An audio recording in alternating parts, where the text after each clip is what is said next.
Young পপুলেশনের মধ্যে এখন হাঁটু ব্যথাটা খুব কমন হয়ে দাঁড়িয়েছে, স্পেশালি যাদের বয়স 20 থেকে 40-এর মধ্যে।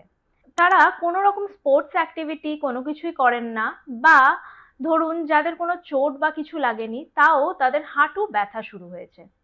এটার প্রধান 2-3টে কারণ হয়। এক হচ্ছে ওভারওয়েট।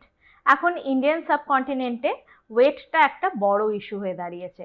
ওভারওয়েটের ফলে কি হচ্ছে, আমাদের হাঁটুর উপর চাপটা অনেকটা বেশি সৃষ্টি করে।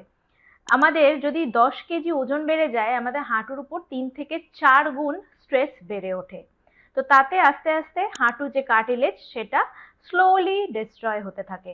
তো তাতে আমাদের আর্লি অস্টিওআর্থ্রাইটিক চেঞ্জেস দেখতে পারি। সেকেন্ডলি হচ্ছে অনেকক্ষণ বসে থাকা। একইভাবে একই পশ্চারে আমরা অনেকক্ষণ বসে ল্যাপটপ বা কম্পিউটারে কাজ করে থাকি, তাতেও কিন্তু আমাদের হাঁটুর স্লো ডিস্ট্রাকশন অফ কার্টিলেজ হতে থাকে।